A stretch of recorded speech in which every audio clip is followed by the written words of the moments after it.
Dernier chapitre sur les marchés qui s'intitule Quelles sont les principales défaillances des marchés. Alors je récapitule certaines choses que nous avons vues dans les deux chapitres sur les marchés, c'est-à-dire celui sur les marchés en situation de concurrence, et j'ai pu dire situation de concurrence pure et parfaite, et les marchés en situation de concurrence imparfaite.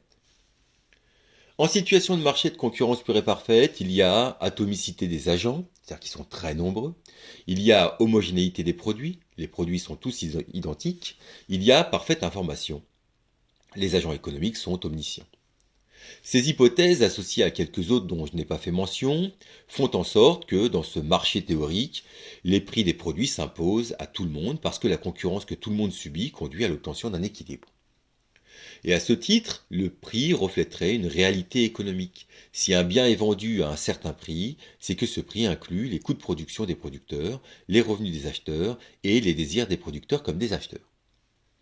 Cette concurrence conduisait à la situation collectivement la meilleure, situation qu'on appelle l'optimum collectif, et j'ai pu dire que cette situation maximisait le surplus.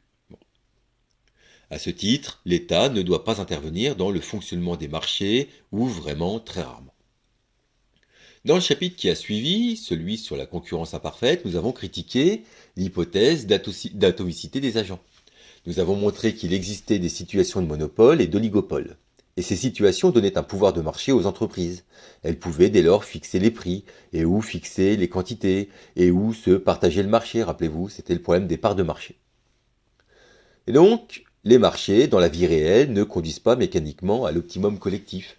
C'est d'ailleurs pourquoi l'État et des institutions, et les autorités de la concurrence notamment, interviennent pour contrôler ce qui se passe sur les marchés, détecter l'existence d'ententes illicites, infliger des amendes, et essayer de se rapprocher de l'optimum qu'on aurait si on était en situation de concurrence pure et parfaite. Mais il existe d'autres raisons au fait que les marchés ne conduisent pas mécaniquement à l'optimum collectif. Dans le cadre du programme de première, présentons-en trois. La première chose qu'on peut dire, c'est qu'il y a des productions nécessaires à la vie en collectivité qui n'intéressent pas les marchés. Deuxième chose, la production d'un bien ou d'un service peut avoir des conséquences négatives sur la collectivité. Troisième chose, l'information est loin d'être parfaite. Et c'est ce que nous allons étudier. Je sens déjà un enthousiasme chez chacun d'entre vous. Youpi!